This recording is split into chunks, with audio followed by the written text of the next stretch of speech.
The CEO, who's been single for 25 years, falls in love at first sight with his company's new cleaner. Hi, my beautiful family. Welcome to Mr. Peter Stories. How are you?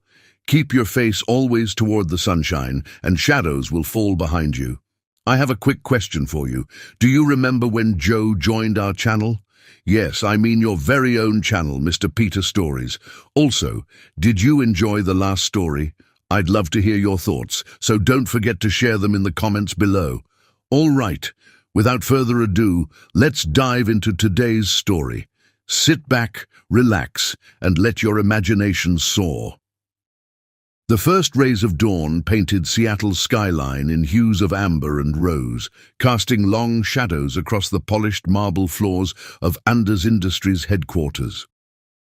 Amel Anders stood at the floor-to-ceiling windows of his penthouse office, his tall frame silhouetted against the awakening city below. At 48, he carried himself with the quiet confidence of a man who had rebuilt his empire from the ashes of betrayal. His reflection in the glass showed a man whom time had shaped rather than worn down. Steel-grey eyes, sharp and observant, were framed by slight creases that spoke of years spent in boardrooms and late-night strategy sessions. His dark hair, now threaded with distinguished streaks of silver at the temples, was immaculately styled. The custom-made Tom Ford suit he wore, a deep charcoal that emphasized his broad shoulders, hadn't a single crease despite the early hour. Amel adjusted his titanium Cartier watch, a reminder of his first successful merger after the divorce, and checked the time, 5:30 a.m. These early morning hours were his sanctuary, a time when the bustling headquarters of his technology empire stood silent and empty. Here he could drop the mask of the ruthless CEO and simply be Amel, the boy from Brooklyn who had dared to dream big. 25 years. The thought whispered through his mind as he turned away from the window. 25 years since Valencia had nearly destroyed everything he'd built. He'd been young then, just 23, and drunk on his first taste of success. She'd swept into his life like a summer storm, all bright smiles and promises of forever. By the time he'd discovered her true nature, her carefully orchestrated plan to take control of his company and leave him with nothing, it had almost been too late. The memory still burned, but the pain had dulled to a familiar ache. He'd learned his lesson well. Trust was a luxury he couldn't afford, not in his position. Love was a weakness that could bring even the strongest man to his knees. Amel's Italian leather shoes clicked against the marble as he began his morning ritual, a solitary walk through each floor of his building. It was a habit he'd developed in those first desperate years after the divorce, when paranoia had driven him to check every detail personally.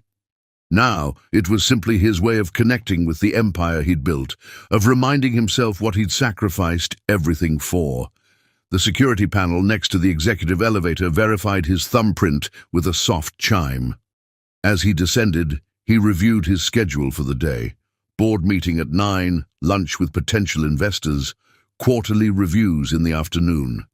The same careful dance of power and influence he'd perfected over the years. The elevator doors opened to the reception area on the ground floor, and Amel stepped out, expecting the familiar emptiness. Instead, the sound of gentle humming stopped him in his tracks. The melody was soft, almost ethereal in the morning quiet. It floated through the air like a forgotten dream, wrapping around him with an inexplicable warmth. For a moment, he stood perfectly still, afraid that any movement might shatter this unexpected moment of peace. Following the sound, he rounded the corner and felt the world shift beneath his feet.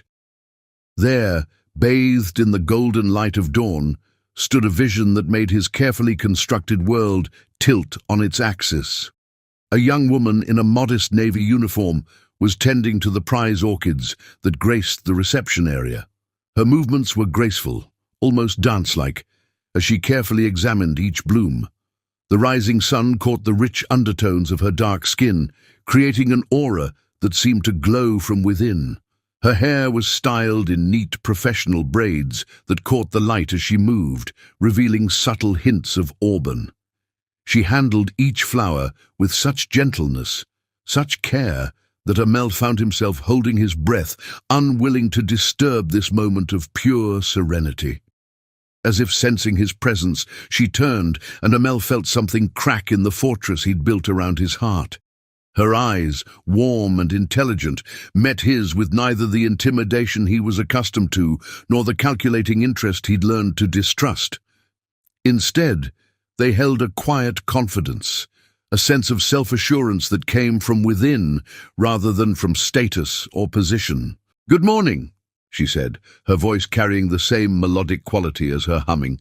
A smile graced her features, genuine and unrehearsed, and Amel felt his pulse quicken in a way it hadn't for 25 years. "I'm Precious Zuri, your new facilities maintenance coordinator." The job title didn't fit the sophistication with which she carried herself, yet she spoke it with pride, no hint of apology or shame. She stood straight, professional but relaxed, clearly comfortable in her own skin, in a way that spoke of inner strength rather than arrogance. Amel realized he was staring and hadn't responded. He, who could command a boardroom with a single glance, who could negotiate million-dollar deals without breaking a sweat, found himself struggling to form words. The usual walls he maintained between himself and others seemed to waver, like smoke in a breeze. "Welcome to Anders Industries, Miss Zuri," he finally managed, his voice rougher than usual. "I'm Amel Anders." A flicker of recognition crossed her face. Of course, his portrait hung in the lobby, but she didn't change her demeanor. No sudden shift to sycophantic pleasantries, no calculated adjustment of her smile. She simply nodded, professional and genuine. "The orchids are beautiful," she said, gesturing to the flowers. "Though this one," she pointed to a bloom he'd never paid particular attention to, "seems a bit undernourished. I've adjusted its position to get better morning light. Sometimes the smallest changes can make the biggest difference." There was something in the way she said it, a deeper wisdom beneath the simple observation about flowers that resonated with him. Here was someone who understood the value of patience, of nurturing growth rather than demanding it. A distant door opened somewhere in the building, breaking the spell of the moment. The workday was beginning, reality intruding on this strange bubble of time where nothing existed except the golden light of dawn and the woman who had appeared like a dream within it. "I should continue my rounds," Precious said, gathering her tools with efficient grace. "Have a good day, Mr. Anders." She moved past him, her presence leaving a lingering warmth in the air. The subtle scent of jasmine. Her perfume, he realized, mixed with the fragrance of the orchids she'd been tending. Amel stood there, watching her disappear down the hallway, aware that something fundamental had shifted in his world. For the first time in 25 years, the walls he'd built around his heart didn't feel like protection. They felt like a prison. And somewhere deep inside, in a place he'd thought long dead, a familiar feeling stirred. Hope. The morning sun continued its ascent, painting the orchids in shades of gold and promise. Amel Anders, the man who had sworn never to trust his heart again, found himself looking forward to tomorrow's dawn with an anticipation he'd forgotten he could feel. The day ahead still held its meetings and decisions, its power plays and negotiations. But now, threading through it all like a streak of light through clouds, was the memory of a smile and the sound of humming in an empty hall.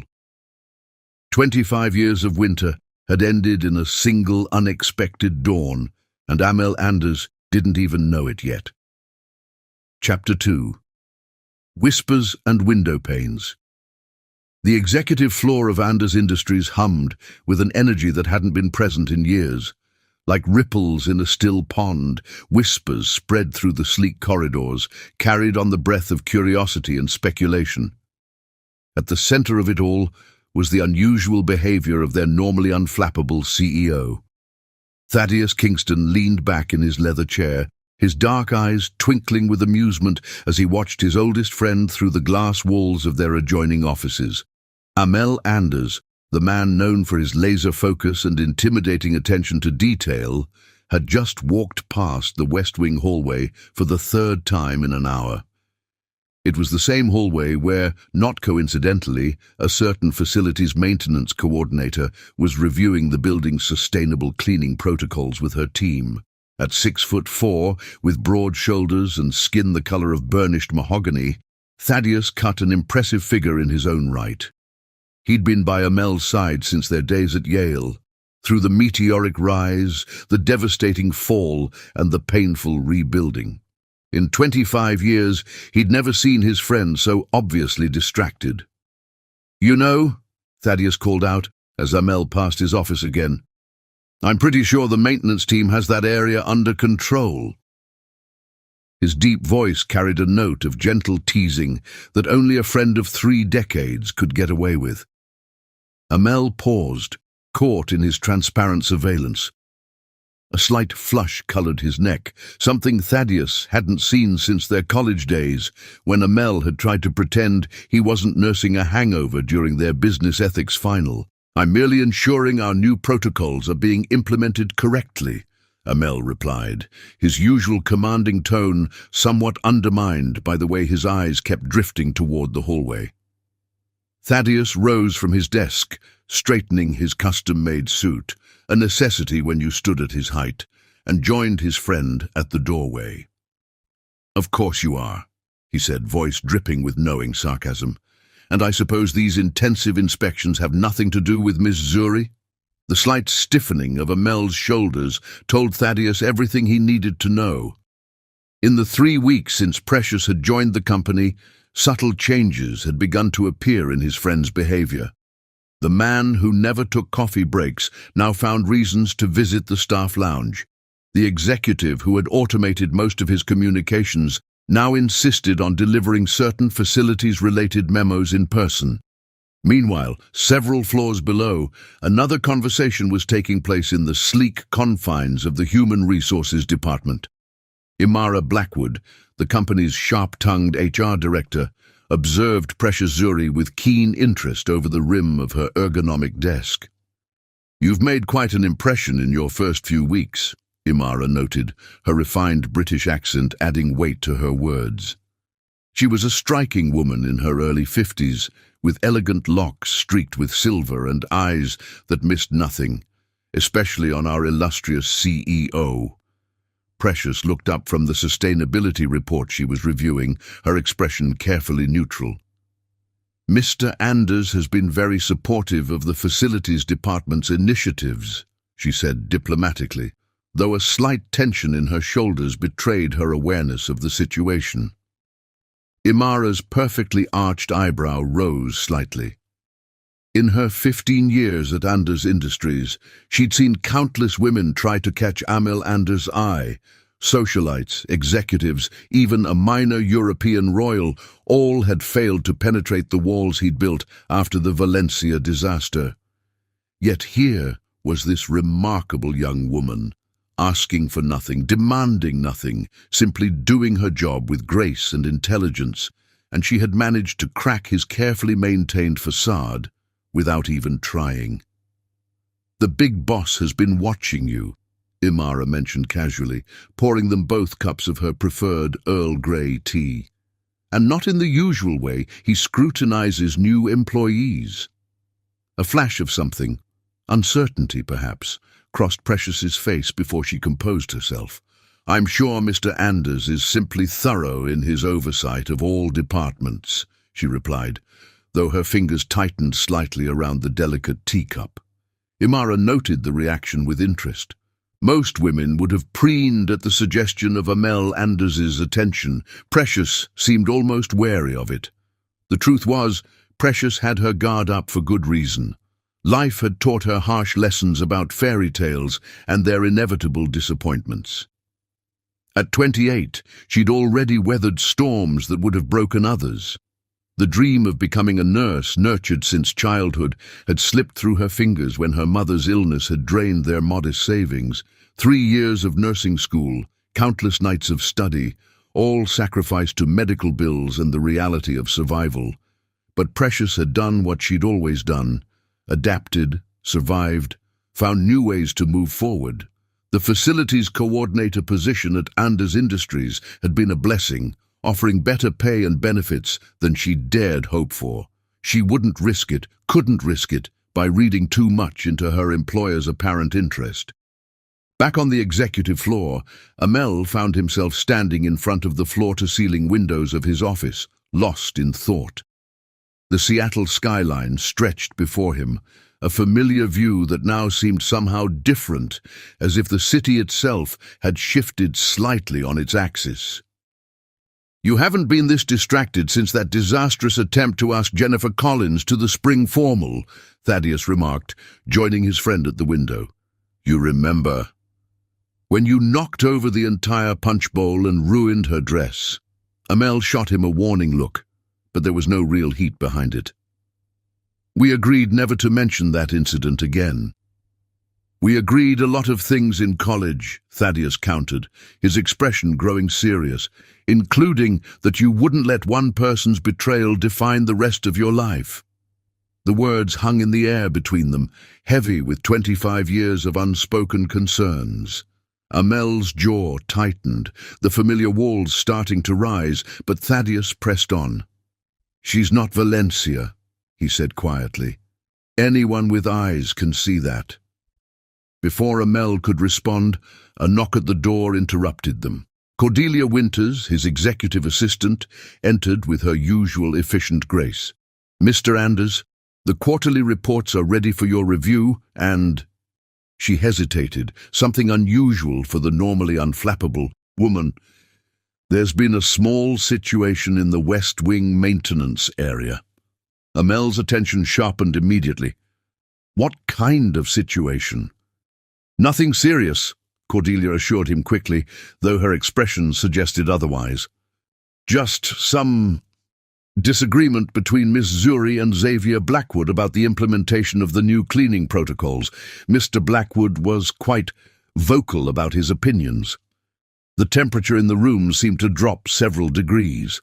Xavier Blackwood, Imara's ambitious nephew and a junior executive in operations, had been making his displeasure about the new maintenance policies known for weeks. The fact that they had been proposed by someone he considered beneath his station had clearly rankled him. "Where is Miss Zuri now?"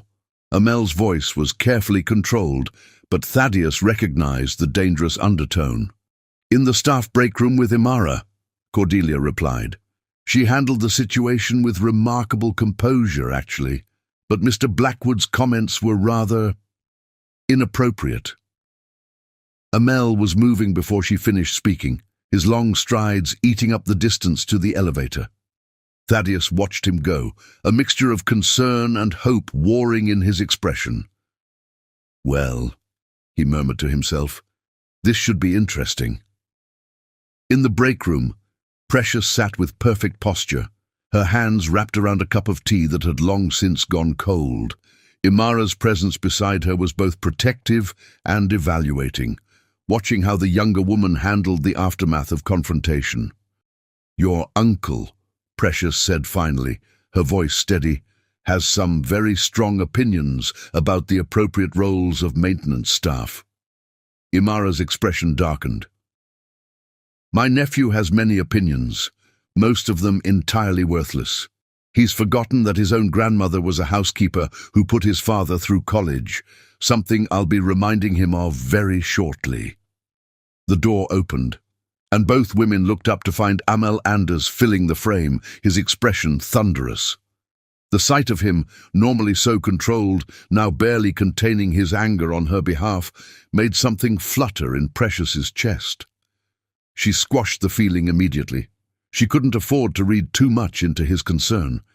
He would likely show the same for any employee facing harassment, but as their eyes met across the room, something passed between them, an unspoken current of understanding and connection that defied their respective positions and all the walls they'd built around their hearts.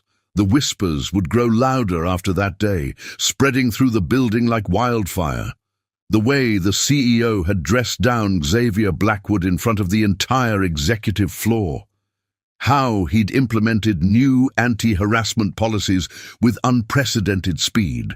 The subtle but unmistakable protective stance he took whenever he was in the same room as the facility's coordinator. And through it all, Precious continued her work with quiet dignity, neither encouraging nor discouraging the attention, while Amel found more and more reasons to walk past the West Wing, their orbits drawing ever closer, despite all the reasons they should remain apart. The window panes of Anders Industries reflected it all. The glances, the whispers, the careful dance of two hearts beginning to remember how to trust. And in his office high above Seattle, Thaddeus Kingston smiled, watching his friend slowly come back to life after 25 years of winter. Chapter 3. The Garden Project. The morning sun streamed through the floor-to-ceiling windows of Anders Industries' main conference room, catching the delicate prisms of the crystal water glasses and casting rainbow patterns across the polished mahogany table. Amel Anders stood at the head of the room, his commanding presence softened by an energy that none of his executives had seen before. Spread across the table were detailed architectural renderings, not of sleek technology centers or corporate expansions, but of something far more revolutionary for a tech company. A rooftop ecosystem that would transform the stark urban space into a living laboratory of sustainability and healing. "Ladies and gentlemen," he began, his voice carrying the quiet authority that had built his empire, "Anders Industries has always been at the forefront of technological innovation. Today, we expand that innovation into environmental sustainability and community health." Behind him, the massive screen displayed images that made several board members lean forward in surprise. The current rooftop, a utilitarian expanse of concrete and HVAC units, had been reimagined as a cascading garden of healing herbs, vegetables, and flowers. Solar panels were artfully integrated with vertical growing systems. Rainwater collection fed into a sophisticated irrigation network that would sustain the garden while reducing the building's water consumption. In the corner, Precious sat quietly, her heart racing as she watched the revelation of plans she'd helped develop. Her expertise in urban agriculture and sustainable practices had shaped every detail, from the selection of drought-resistant medicinal herbs to the innovative composting system that would handle the building's organic waste. Thaddeus Kingston, watching from his usual seat at Amel's right hand, noticed how his friend's eyes kept finding Precious during the presentation. After 25 years of friendship, he could read the subtle signs of transformation in Amel, the softening around his eyes, the hint of passion in his voice that had nothing to do with profit margins. "The Anders Industries Sustainable Initiative," Amel continued, clicking through meticulously prepared slides, "will serve multiple purposes. First, it will significantly reduce our environmental impact through green technology integration. Images showed solar arrays, cleverly disguised within pergolas dripping with flowering vines, while rainwater collection systems were concealed beneath beds of native plants. Every technical innovation was balanced with natural beauty, creating a space that was both functional and inspiring. Second," he continued, moving to the next phase, "it will provide fresh, organic produce for our cafeteria and local food banks, demonstrating corporate responsibility in action. The plans revealed raised beds designed for maximum yield, vertical growing systems that would produce everything from tomatoes to leafy greens, and a greenhouse that would extend the growing season through Seattle's winters. But most importantly," here his voice softened slightly as his gaze found Precious again, "it will serve as a living laboratory for sustainable practices and community education. We're not just building a garden, we're creating a model for urban environmental responsibility that can be replicated across the city." Xavier Blackwood's voice cut through the impressed murmurs, sharp with barely concealed disdain.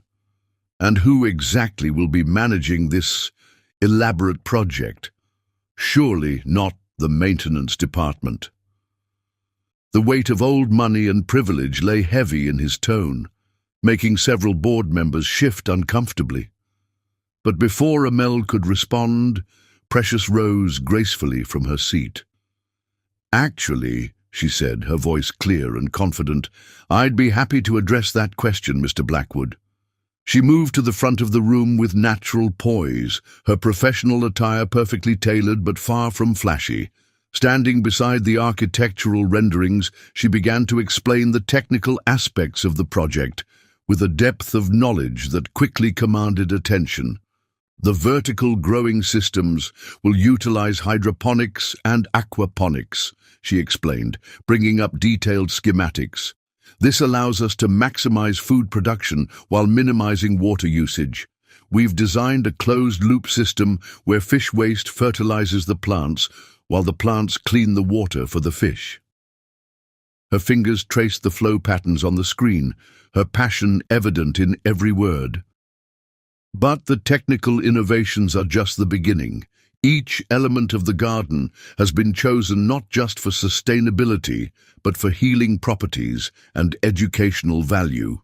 She clicked to a new slide showing the medicinal herb section. "Here, we'll grow everything from echinacea and chamomile to lavender and lemon balm. These plants have been used in traditional medicine for generations, and now they're being studied by modern science for their therapeutic properties." The board members, initially skeptical, found themselves drawn in by her expertise and genuine enthusiasm. Even Xavier's supporters couldn't deny the depth of thought that had gone into the project. "The garden will also serve as a teaching space," she continued, showing areas designed for small groups. "We'll partner with local schools for environmental education, host workshops on sustainable gardening, and provide hands-on experience for community members interested in urban agriculture." As she spoke about the community impact, her whole face lit up with inner conviction. Amel, standing nearby, felt his heart swell with admiration. This was what had first drawn him to her. Not just her beauty or intelligence, but her ability to see beyond surface value to the deeper potential in everything. "Ms. Zuri," he said during a natural pause in her presentation, "would you lead this project?" The room fell silent. It was more than a project management role. It was an unprecedented opportunity that would place her directly in the corporate hierarchy. Several board members exchanged meaningful glances, while Xavier's face darkened with barely suppressed outrage. Precious met Amel's eyes, seeing in them not just professional respect, but something deeper, something that made her heart race. "I would be honored," she said quietly, "but I would need to maintain oversight of my regular duties as well. The maintenance team will report directly to you," Amel finished smoothly. "Consider this a promotion, Ms. Zuri. Director of Facilities and Sustainability, effective immediately." The title hung in the air like the scent of blooming flowers, full of promise and possibility. Precious felt the weight of the moment, understood all the implications of what was being offered. It was an opportunity beyond anything she'd imagined, but also a challenge that would test everything she knew about growth and adaptation. "Thank you," she said simply, her voice steady despite the emotion tightening her throat. "I won't let you down." "I know you won't," Amel replied softly, and for a moment everyone in the room faded away as their eyes held a conversation only they could understand. The meeting continued with discussion of budgets and timelines, but the energy had shifted. Even the most conservative board members found themselves caught up in the vision of transformation, not just of their rooftop, but of what their company could become. Later that evening, as the sun began to set over Seattle's skyline, Precious stood alone on the rooftop. The space was still bare concrete and utility units, but in her mind's eye, she could see it transformed. Beds of healing herbs releasing their fragrance into the air, vertical gardens climbing toward the sky, quiet spaces where people could reconnect with nature high above the city streets. The door opened behind her, and she knew without turning who it would be. Amel's presence had become something she could feel, like the approach of spring after a long winter. "The view is different from up here," he said, coming to stand beside her at the railing. "Everything looks different from a new perspective," she replied softly, thinking of how much her life had changed since that first morning among the orchids. They stood in comfortable silence, watching the city lights begin to twinkle in the gathering dusk. The space between them hummed with unspoken words and careful distance, like the pause between planting a seed and seeing the first green shoot break through soil. "Why did you really start this project, Mr. Anders?" Precious finally asked, turning to face him. Her direct gaze pierced through his carefully maintained facade, demanding truth. The moment stretched between them, fragile as a new leaf. Amel looked at her, really looked at her, seeing past the professional exterior to the strength and vulnerability beneath. For the first time in 25 years, he felt the urge to let someone see past his walls. But before he could answer, the door opened again, bringing Cordelia with a stack of contracts requiring his immediate attention. The moment shattered like morning frost in sunlight, leaving both of them with the lingering awareness that something had shifted, something had begun. As Precious descended in the elevator alone, she pressed her hand against her racing heart. "Don't be foolish," she whispered to herself. "Fairy tales don't happen to girls like you." But up on the rooftop, standing where she had stood, Amel Anders watched the last light fade from the sky and allowed himself to hope, just a little, that maybe some gardens were worth the risk of growing. Chapter 4. Hidden Wounds. Seattle's infamous rain drummed against the windows of Anders Industries, turning the city into a watercolor painting of grays and silvers. 2 weeks had passed since the announcement of the rooftop garden project, and the building buzzed with a different kind of energy. The executive floor, once a fortress of silence and efficiency, now regularly echoed with the sound of construction crews heading up to the roof. Amel Anders stood in his office, watching raindrops trace patterns on the glass. His reflection showed a man caught between past and present, between the careful walls he'd built and the inexplicable urge to tear them down. The stack of papers on his desk included the latest progress report from the garden project, bearing Precious Zuri's neat signature at the bottom. He'd read it 7 times already, not for the content, which was as thorough and professional as everything she did, but for the small personal notes she'd added in the margins. Observations about which plants were thriving in the test beds, ideas for expanding the meditation area, even a small sketch of a hummingbird she'd spotted during her morning inspection. These glimpses into her mind, her way of seeing beauty in the smallest details, affected him in ways he couldn't explain, or rather, in ways he refused to explain, because explaining meant acknowledging feelings he'd sworn never to entertain again. A knock at his door interrupted his thoughts. Thaddeus entered, carrying 2 cups of the absurdly expensive coffee they both pretended not to be addicted to. "You're brooding again," his friend observed, settling into one of the leather chairs. "I recognize that particular shade of existential crisis on your face." Amel accepted the coffee, but ignored the comment, turning back to the rain-streaked window. "The quarterly numbers are strong. The board is pleased with the sustainable initiative's PR impact. Everything is proceeding according to plan." "Everything except you," Thaddeus replied quietly. "I saw you yesterday, you know, when she was teaching those kids from the youth center about urban farming. You looked like a man who'd been struck by lightning but couldn't decide whether to run from the storm or chase it." The memory flashed unbidden in Amel's mind. Precious, surrounded by teenagers from Seattle's roughest neighborhoods, explaining how to test soil pH with the same patience and dignity she brought to board meetings. The way her face had lit up when one particularly sullen boy had successfully transplanted his first seedling. The sound of her laugh, real and unguarded, when another kid had accidentally sprayed her with the watering can. "It's not that simple," Amel said finally, his voice tight with suppressed emotion. "Because of Valencia?" Thaddeus asked, though they both knew it wasn't really a question. The name hung in the air between them, heavy with 25 years of unspoken pain. Valencia Pierce, the woman who had nearly destroyed everything Amel had built. She'd been brilliant, beautiful, and utterly ruthless in her ambition. By the time he'd discovered her true nature, the careful manipulation, the secret deals with his competitors, the planned corporate takeover that would have left him with nothing, it had almost been too late. "You know what she did," Amel said, his grip tightening on the coffee cup. "I know what she did," Thaddeus agreed, "but I also know what you've done to yourself since then. 25 years of holding everyone at arm's length. 25 years of turning yourself into some kind of corporate machine. When was the last time you actually lived, Amel?" Before he could respond, Cordelia appeared at the door. "Mr. Anders, there's a situation with the garden project that requires your immediate attention." Amel was moving before she finished speaking, Thaddeus close behind.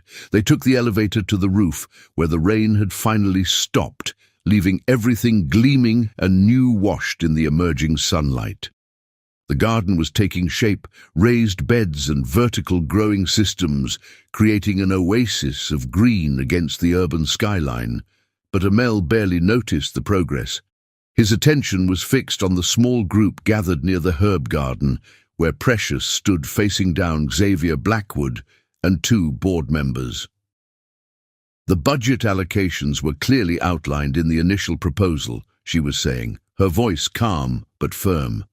The community outreach program is an integral part of the project's social impact goals. "The board is concerned about resource allocation," one of the members replied, his tone condescending. "Perhaps someone with more executive experience should oversee the financial aspects." "Someone like my nephew?" Imara Blackwood's voice cut through the tension as she emerged from the rooftop entrance. "Is that what you're suggesting, Harrison? Because I seem to recall Xavier's last project coming in 30% over budget." The situation devolved into heated discussion, but Amel wasn't listening anymore. He was watching Precious, seeing the barely perceptible tension in her shoulders, the way her hands clasped together to hide their trembling. She maintained her professional composure, but he recognized the look in her eyes, the same look he'd seen in his own mirror all those years ago, when everything he'd worked for had been threatened. "The community program stays," he announced, his voice carrying across the rooftop. Everyone turned, startled by his presence. "Ms. Zuri's vision for this project is exactly what Anders Industries needs. The board's concerns have been noted, but my decision is final." The board members retreated, properly chastised. Xavier lingered for a moment, his expression dark, before following them. Imara gave Precious a supportive squeeze on the shoulder before heading back inside, leaving her alone with Amel in the gleaming aftermath of the rain. She stood among the herbs she'd so carefully planted, their fragrance rising in the humid air. For a moment neither spoke, the city humming far below them, while water dripped softly from the newly installed trellises. "You didn't have to do that," she said finally, her voice barely above a whisper. "Yes, I did." He moved closer, drawn by something he couldn't name. "You were right about the community program. About all of it." She looked up at him then, really looked at him, and he felt something crack inside his chest. "Why do you really support this project, Mr. Anders? And please, don't tell me it's just about corporate sustainability." The question hung between them, heavy with unspoken possibilities. Amel found himself standing closer than he'd intended, close enough to see the flecks of gold in her brown eyes, to notice the way her chest rose and fell with slightly quickened breaths. "I was studying to be a nurse," she said suddenly, the words tumbling out as if she couldn't hold them back anymore. 3 years of school, working 2 jobs to pay for it. Then my mother got sick. Cancer. The bills. She swallowed hard. Sometimes dreams have to wait. The vulnerability in her voice, the quiet strength with which she shared her pain, moved something in him he'd thought long dead. Before he could stop himself, he was telling her about Valencia, about the betrayal that had shaped the last 25 years of his life. "She almost took everything," he admitted, the words feeling strange on his tongue after so long. "Not just the company, but my ability to trust, to believe in—" He trailed off, unable to say the word that hung between them. "Love." Precious finished softly. Their eyes met, and the world seemed to hold its breath. A clap of thunder broke the moment, making them both jump. The rain returned, fat drops beginning to fall from the sky. They should have run for cover, but neither moved. "We should go inside," Precious said, but she didn't step away. "We should," Amel agreed, watching a raindrop trace its way down her cheek like a tear. Neither moved. The rain fell harder, soaking through their clothes, but still they stood, 2 wounded souls beginning to remember how to trust, how to hope, how to feel. Finally, Precious took a step back, reality reasserting itself. "Thank you," she said simply, "for sharing that with me, and for supporting the project." She turned to go, but Amel caught her hand. The touch was electric, sending sparks of awareness through both of them. "Precious," he said, using her first name for the first time. "I. But the words wouldn't come. 25 years of walls couldn't fall in a single rainy moment, no matter how magical it felt. She squeezed his hand once, gently, before letting go. "I know," she whispered. "Me too." As she walked away, leaving him standing in the rain among the herbs she'd planted, Amel Anders realized something that terrified and exhilarated him in equal measure. He was falling in love again, and this time all his carefully constructed walls couldn't protect him. Up in his office, Thaddeus watched through the window as his friend stood in the rain, face turned up to the sky, like a man waking from a long sleep. "Finally," he murmured, pulling out his phone to text Imara. Their 2 friends were healing each other, slowly but surely, and all they could do was watch and hope. The rain continued to fall, washing away old pain, nurturing new growth, while somewhere between earth and sky, 2 hearts began to remember how to bloom. Chapter 5. The Charity Gala. The Anders Industries annual charity gala had always been one of Seattle's most prestigious social events, but this year felt different. The grand ballroom of the Olympic Hotel sparkled with extra brilliance, as if reflecting the subtle changes in its host. Crystal chandeliers cast their warm glow over elegant table settings, while massive arrangements of white orchids, a specific request from Amel Anders himself, filled the air with their delicate fragrance. Cordelia Winters surveyed the scene with barely concealed frustration. For weeks, she'd been trying to convince Amel to escort her niece, Rosalind, to the gala. The girl was perfect on paper, Stanford-educated, from an old Seattle family, and possessed of the kind of refined beauty that belonged in society magazines. Instead, Amel had done the unthinkable. He'd appointed Precious Zuri to the gala's planning committee. "The rooftop garden project has garnered significant media attention," he'd said when questioned about his decision. "Ms. Zuri should be present to discuss its environmental impact."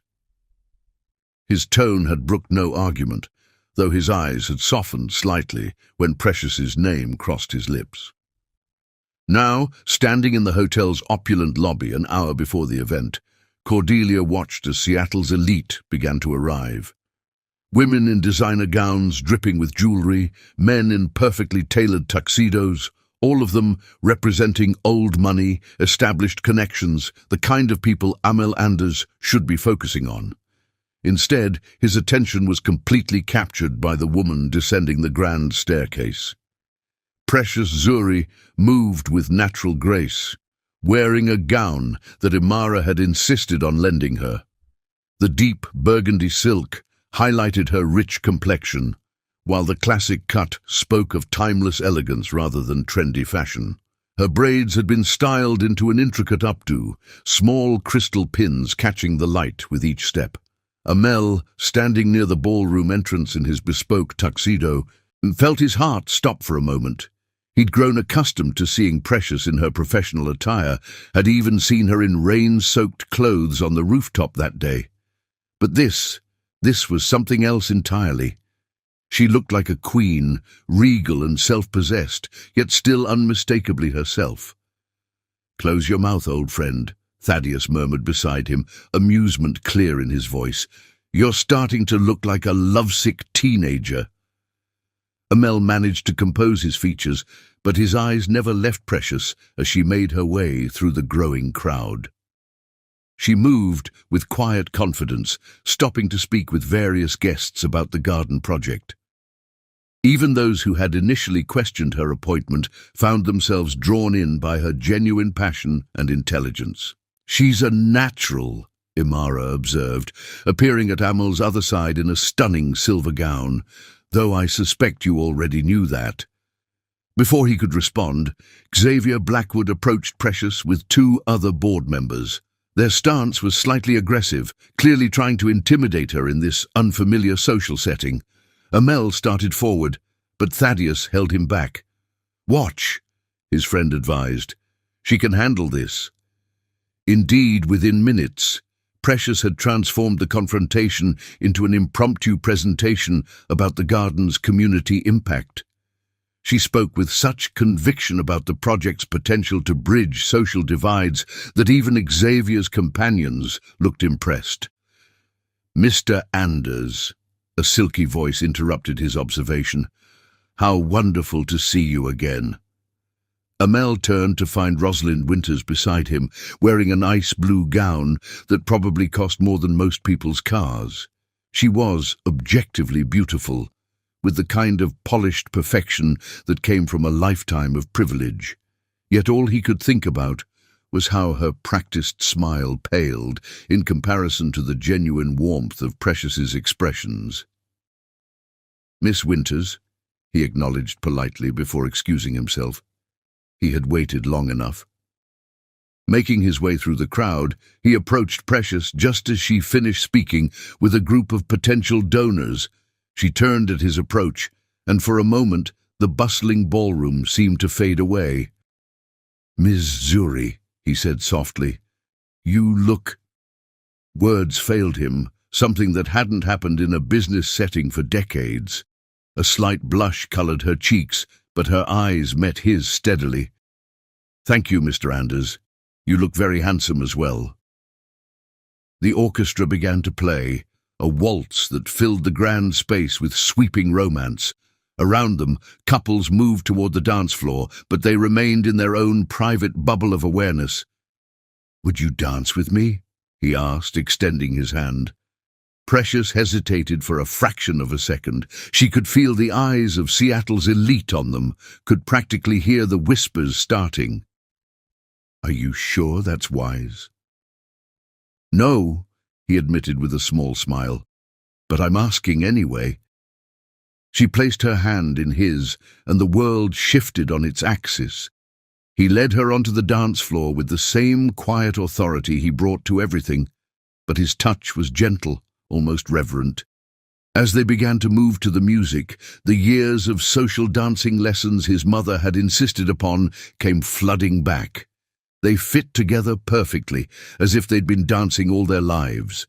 Precious followed his lead with natural grace, while Amel guided them through the steps with growing confidence.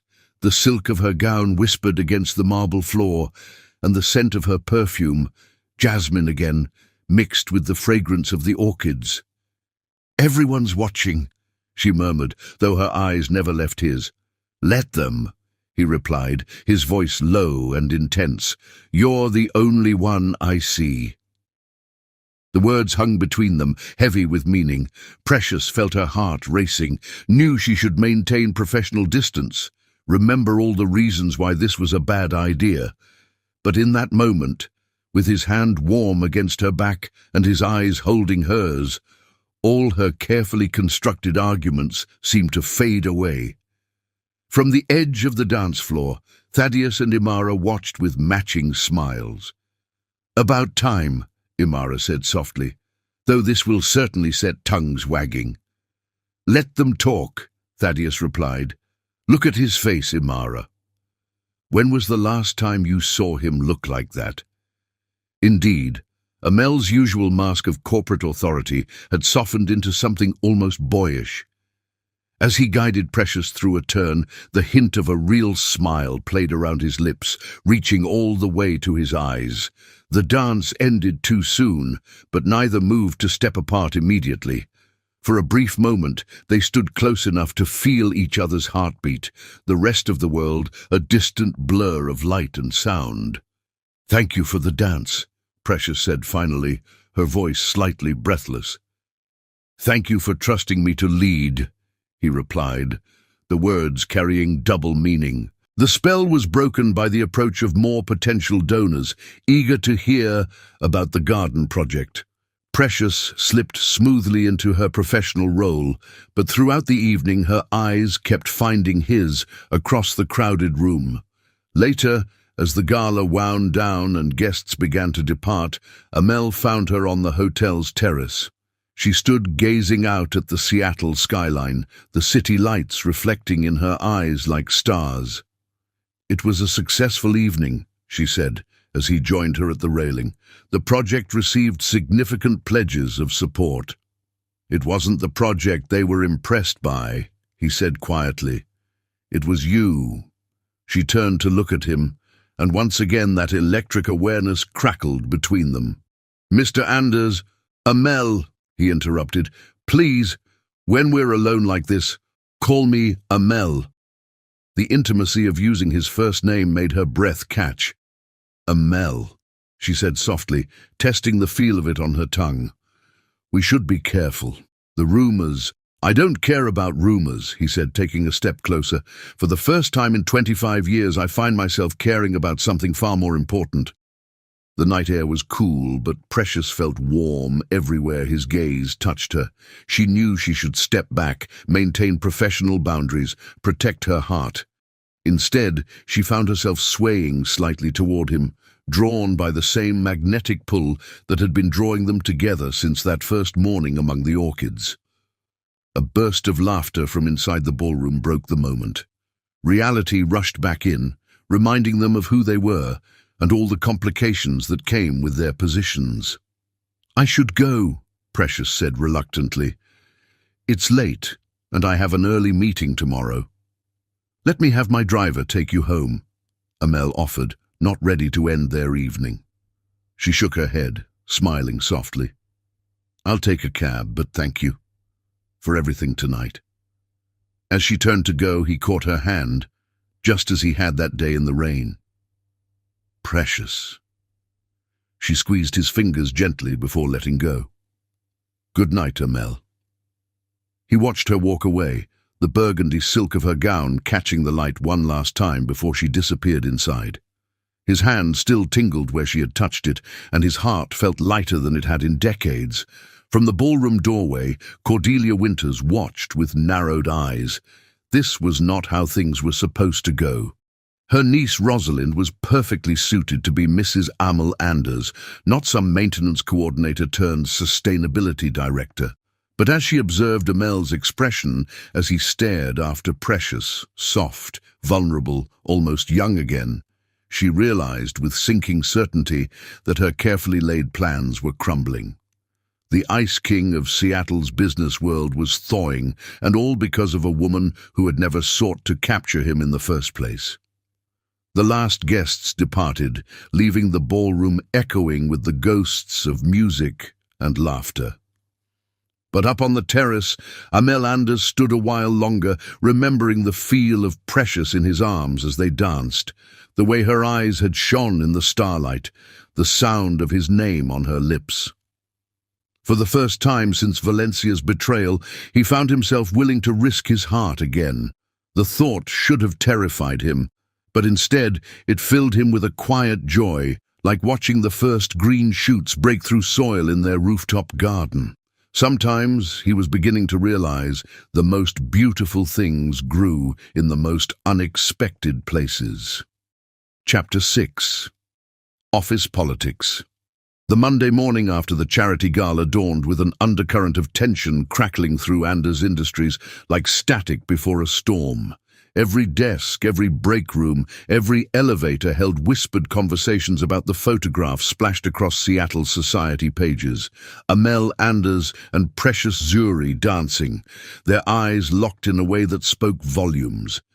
Xavier Blackwood stood in his corner office, the morning sunlight catching the edge of his Harvard MBA diploma as he stared at the newspaper spread across his imported mahogany desk.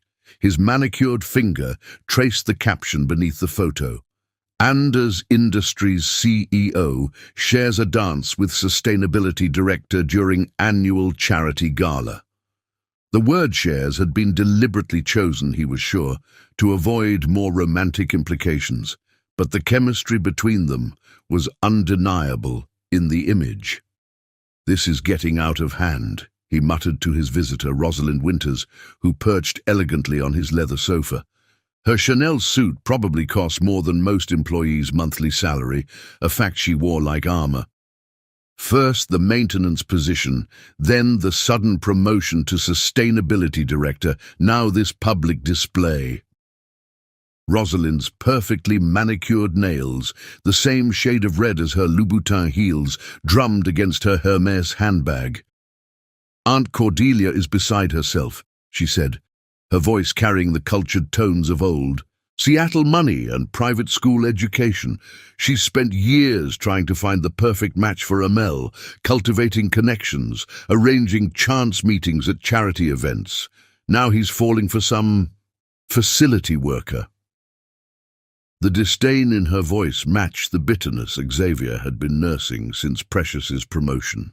He'd worked his way up through proper channels: prep school, Ivy League, MBA, carefully cultivated connections. Yet here was this outsider, this nobody, suddenly wielding influence over the company's most prestigious new initiative and, apparently, its CEO's heart. "Something needs to be done," he said, moving to stand by his window. From here, he could see the rooftop garden taking shape, a constant reminder of how Precious had somehow managed to insert herself into the company's upper echelons.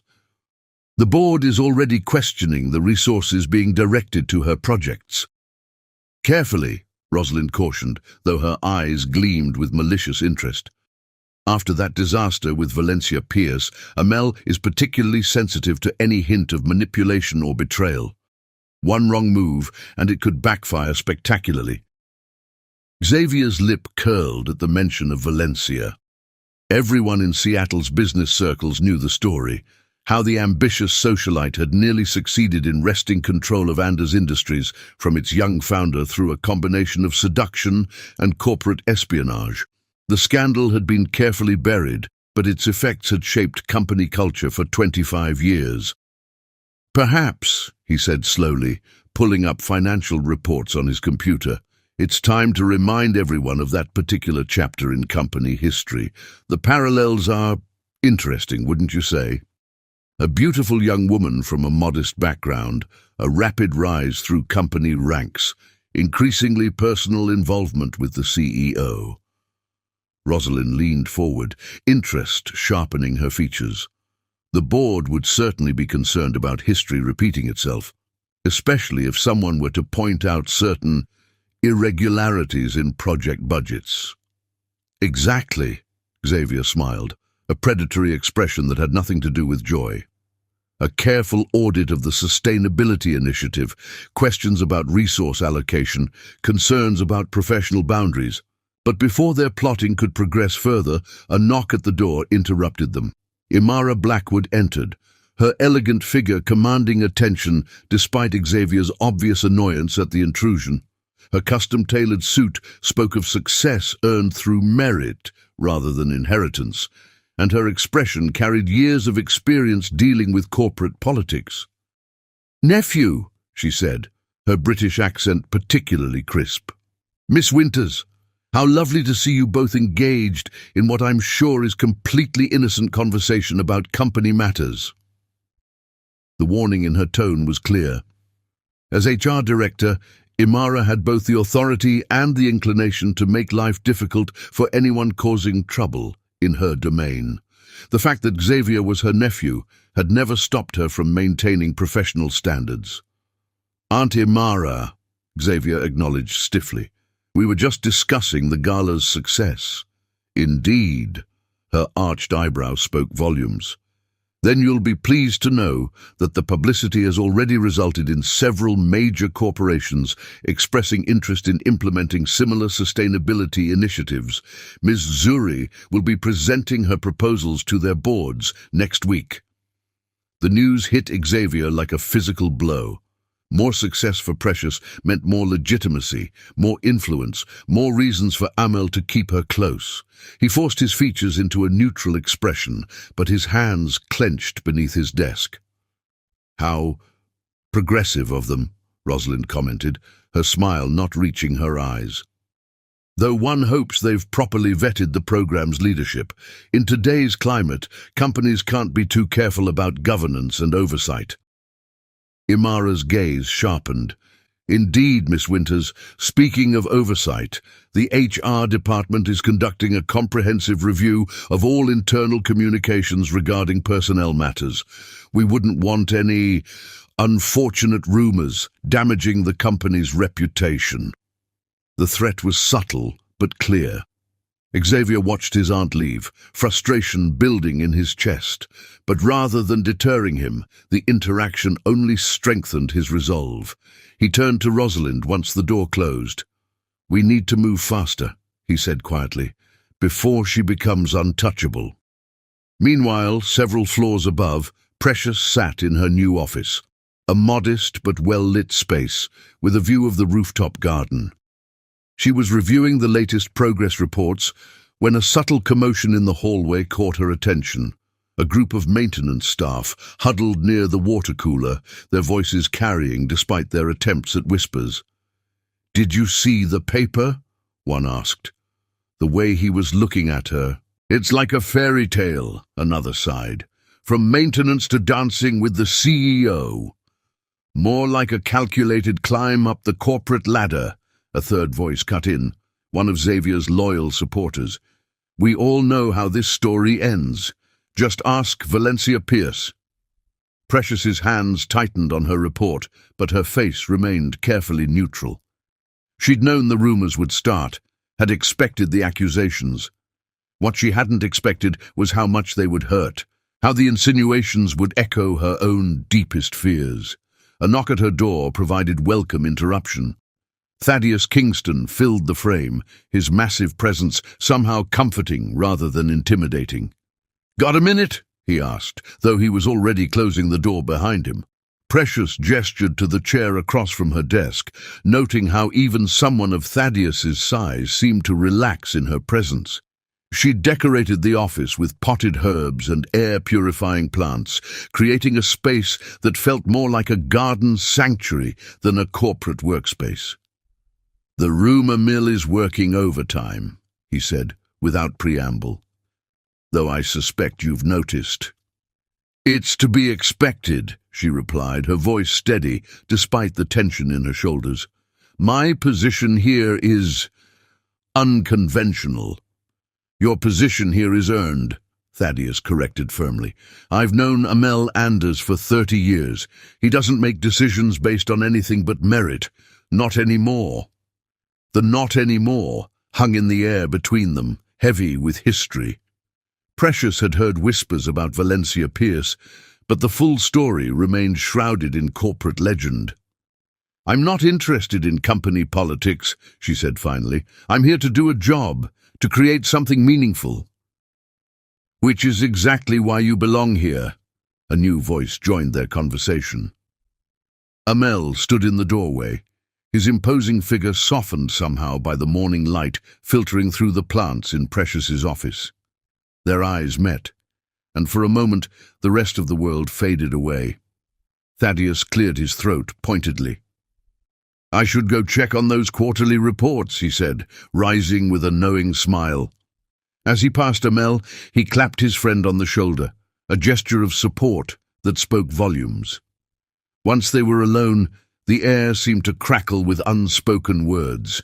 Amel moved further into the office, drawn as always into Precious's orbit. "I'm sorry about the newspapers," he said quietly. "I should have anticipated the photographers."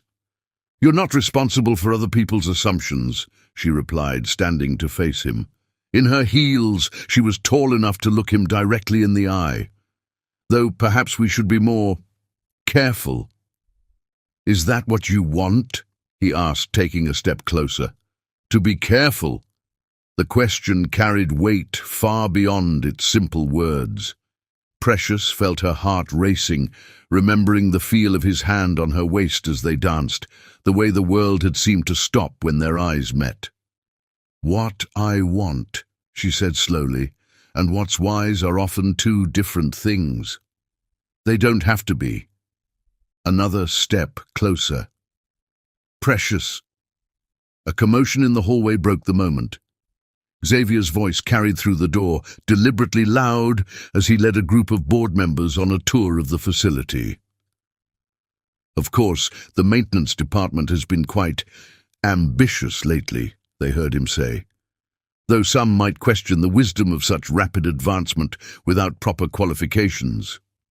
Precious stiffened, but before she could respond, Amel had already turned toward the door, his expression thunderous. She caught his arm. "Don't," she said firmly. "This is my battle to fight." He looked down at her hand on his arm, then back to her face. The strength he saw there, the quiet dignity, made him fall a little more in love with her. "At least let me help," he said softly. She shook her head, a small smile playing around her lips. "You already have. You gave me a chance. That's all I needed." With that, she squared her shoulders and walked out to face Xavier and his entourage. Her voice carried back to Amel's ears, clear and professional, as she began an impromptu presentation on the garden project's progress and its measurable impact on employee wellness. He watched from her office doorway as she handled the situation with grace and composure, turning potential humiliation into an opportunity to showcase her expertise. The board members were soon nodding along, clearly impressed, while Xavier's face grew increasingly sour. "Remarkable woman," Imara observed, appearing silently beside him. "Rather like watching a masterclass in professional dignity, isn't it?" "She shouldn't have to prove herself like this," Amel said, his voice tight with controlled anger. "No," Imara agreed, "but the fact that she can and does it with such grace is exactly why she's worthy of her position." She paused, giving him a meaningful look. And anything else she might want. The implication wasn't lost on him. As CEO, his personal choices had always been subject to public scrutiny. But for the first time in 25 years, he found himself not caring about appearances or expectations. Later that afternoon, Precious found a delivery on her desk, a single orchid in a simple glass vase, its petals the exact shade of burgundy she'd worn at the gala. The card read simply, "Some things are worth the risk." She touched the delicate bloom, remembering that first morning among the orchids in the lobby, how far she'd come since then. The rumors would continue, the challenges would persist. But in that moment, looking at the flower that symbolized their beginning, she allowed herself to hope that maybe, just maybe, some risks were worth taking after all. Outside her office, Seattle's rain began to fall, washing away the last of summer's heat. But inside, surrounded by the plants she'd carefully chosen, and the silent support of the man who'd seen her worth from the very beginning, Precious Zuri felt nothing but warmth. Chapter 7. The first move. The rooftop garden glowed in the twilight, each plant and flower outlined in the golden light of sunset, The day's heat lingered in the stone pathways, releasing the mingled fragrances of lavender, rosemary, and lemon balm into the evening air. Most of Anders Industries' employees had gone home hours ago, leaving the space in peaceful silence, broken only by the gentle whir of the irrigation systems and the distant hum of city traffic far below. Precious stood among the medicinal herbs, her fingers gently brushing the velvet leaves of sage. Her heels had been discarded hours ago, replaced by the comfortable flats she kept in her office. Her professional blazer hung over a nearby bench, and her hair, loosened from its usual neat style, caught the last rays of sunlight. Here, surrounded by the growing things she tended, she looked most like herself, a woman who found peace in nurturing life. The sound of the rooftop door opening didn't surprise her. These late evening inspections had become an unspoken ritual, though neither of them acknowledged it directly. She knew his footsteps now, could distinguish them from anyone else's without turning around. "The chamomile is flowering," she said, her voice soft in the evening quiet. "And the echinacea has doubled in size since last week.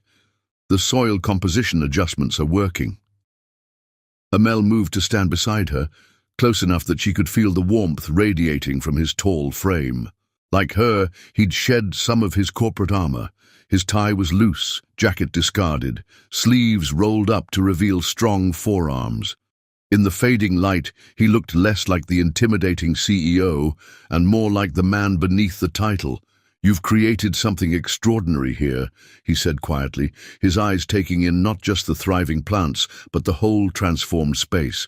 What had once been bare concrete and utility units was now a living, breathing ecosystem. Vertical gardens climbed the walls, their cascading greenery softening the urban edges. Raised beds burst with herbs and vegetables, while carefully planned seating areas invited contemplation and rest. "We all did," she corrected, though her heart warmed at his praise. "Every person who's contributed to this garden has left their mark on it." They stood in comfortable silence as the last rays of sunlight painted the garden in shades of gold and amber. In the distance, a container ship moved slowly across Elliott Bay, its lights beginning to twinkle in the gathering dusk.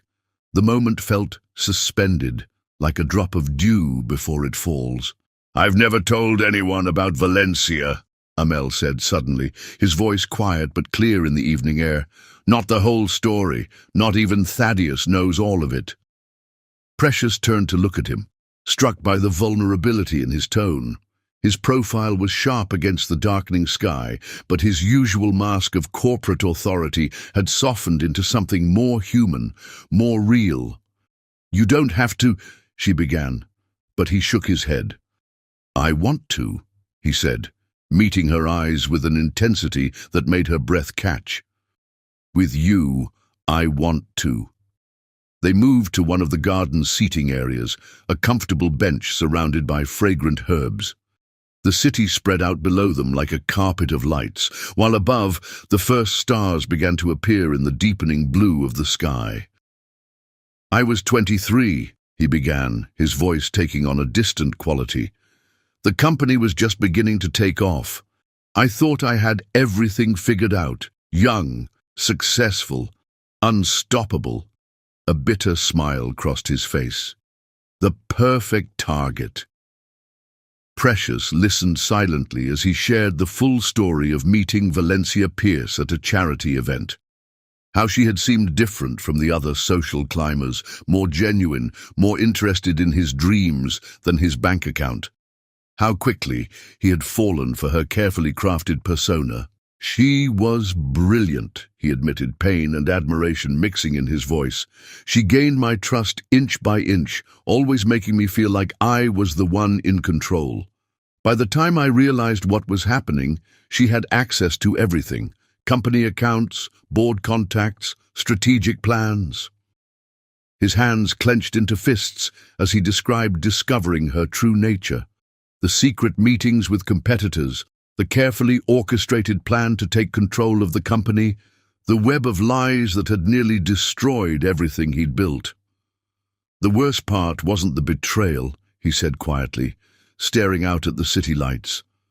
"It was realizing that every moment I thought was real, every intimate conversation, every shared dream, it was all calculated. She never saw me, never cared about me. I was just a means to an end." Without thinking, Precious reached out and covered his clenched fist with her hand. The moment their skin touched, she felt him release a breath he seemed to have been holding for 25 years. His fingers immediately relaxed, twining with hers as if they'd been doing this for years instead of seconds. "After that," he continued, his thumb absently stroking her palm in a way that sent shivers up her arm, "it seemed safer to keep everyone at a distance. Business relationships, professional courtesy, nothing more. Until ... "Until?" she prompted softly when he trailed off. He turned to look at her, and the intensity in his eyes took her breath away. "Until I walked into the lobby one morning and found someone who saw past all the walls I'd built. Someone who cared more about nurturing growth than climbing corporate ladders." The weight of his words hung in the air between them, making her heart race. But Precious knew it was her turn to be brave, to offer truth for truth. "I've never told anyone about giving up nursing school," she said, her voice barely above a whisper. "Everyone just assumes I couldn't afford it, or wasn't cut out for it. The truth is, I chose to leave." Now it was Amel's turn to listen as she described her mother's devastating cancer diagnosis, the brutal rounds of chemotherapy, the mounting medical bills that threatened to drown them. How she'd tried to maintain her studies while working 2 jobs and caring for her mom until something had to give. "The night I made the decision," she continued, squeezing his hand as if drawing strength from the connection, "Mom was having a particularly bad reaction to the treatment. She needed someone to hold her hair back, to rub her back, to just be there, and I realized that's what healing really is. Sometimes it's not about medical degrees or prestigious careers. Sometimes it's just about being present, about helping things grow and heal in whatever way we can." She gestured to the garden around them, her free hand encompassing the space she'd helped create. "This is my way of still being a healer. Every person who finds peace here, every community member who learns to grow their own food, every employee who takes a moment to breathe and reconnect with nature, they're all part of the healing process." Amel watched her speak with growing wonder. This remarkable woman had taken her own pain and transformed it into something beautiful, something that helped others, just as she'd helped him begin to thaw his frozen heart. "I've never told anyone that before," she admitted, suddenly self-conscious under his intense gaze. "I've never told anyone about Valencia," he replied softly. "I guess we're both learning to trust again." The moment stretched between them, filled with unspoken possibilities. The garden's herbs released their fragrance into the cooling evening air, lavender for peace, rosemary for remembrance, lemon balm for healing, while the city lights twinkled below like fallen stars. Slowly, giving her every chance to pull away, Amel raised their joined hands and pressed a gentle kiss to her knuckles. The gesture was old-fashioned, almost courtly, but the tenderness behind it made Precious's heart skip a beat. "Thank you," he whispered against her skin, "for showing me that not all growth has to be painful." She responded by squeezing his hand, wordlessly acknowledging the trust he'd placed in her. They sat together in comfortable silence as true night fell, neither willing to break the spell of this moment when masks had fallen and truth had bloomed like the flowers surrounding them. Far below, Seattle continued its endless dance of light and shadow, but up in their rooftop sanctuary, 2 souls had taken the first real step toward healing old wounds and nurturing new beginnings. Like the medicinal herbs around them, They had found that sometimes the most powerful healing comes from simply being present, being real, and allowing love to grow in its own time. Chapter 8. Weekend Surprises. Saturday mornings at Anders Industries were usually quiet, the building operating on minimal staff.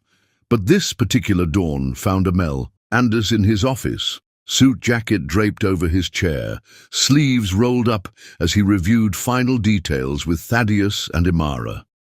The past week since their rooftop conversation had shifted something fundamental between him and Precious, and he was determined to show her that he understood her dreams. "The medical equipment arrives in an hour," Thaddeus reported, checking his tablet. "Dr. Elena Rivera will oversee the clinic setup. Her reputation for community healthcare is impeccable." "And the educational program structure?" Amel asked, his eyes scanning the detailed plans spread across his desk. Imara smiled, a rare expression of pure approval on her elegant features. "All arranged. We've partnered with 3 local nursing schools to provide mentorship opportunities. The students will get hands-on experience while working under licensed professionals." The basement of Anders Industries had been transformed over the past week. What was once storage space now housed a state-of-the-art free health clinic, complete with examination rooms, a teaching area, and even a small medicinal herb garden that connected to their rooftop project. "Miss Zuri's appointment is scheduled for 10 a.m., Cordelia announced, entering with fresh coffee for everyone. Her initial resistance to Precious had softened after witnessing how the younger woman's influence had brought positive changes to both the company and its CEO. "She thinks she's coming in for a routine inspection of the basement ventilation systems." Amel nodded, trying to control the nervous energy that had him straightening his tie for the 10th time that morning. He wanted everything to be perfect, wanted to show Precious that he not only understood her dream of helping others, but was committed to helping her achieve it. "Relax," Thaddeus said quietly, as Cordelia and Imara left to oversee final preparations. "This is exactly what she's always wanted to do. You're giving her back her dream." "I just hope she doesn't see it as overstepping," Amel replied, voicing the concern that had kept him awake for days. "The last thing I want is for her to think I'm trying to buy her affection." "Anyone who knows Precious would never think that," his friend assured him. "And anyone who knows you can see this isn't about impressing her, it's about understanding her." At precisely 10 a.m., the elevator doors opened on the basement level, and Precious stepped out, clipboard in hand. She wore casual clothes appropriate for a weekend inspection, dark jeans, a soft blue blouse, and practical flats. Her braids were pulled back in a simple style, and she wore minimal makeup. Yet to Amel, watching her approach through the security feed, she had never looked more beautiful. She was frowning slightly at her clipboard when she rounded the corner and stopped dead in her tracks. Where there should have been storage units and cleaning supplies, she found herself staring at a modern medical facility. The walls were painted in soothing colors, with murals of healing herbs and natural scenes. State-of-the-art equipment gleamed under professional lighting, while a team of medical staff arranged supplies and prepared for opening day. "What?" she breathed, her clipboard falling forgotten to her side. "Welcome to the Anders Industries Community Health Initiative," Amel's voice came from behind her. She turned to find him standing there, looking somewhat nervous, despite his usual confident demeanor. "I hope you don't mind that we borrowed some ideas from your rooftop garden project." Indeed, the clinic's waiting area featured living walls of medicinal plants, creating a healing atmosphere that bridged traditional and modern medicine. Through glass doors, she could see an education space where future healthcare workers could learn and train.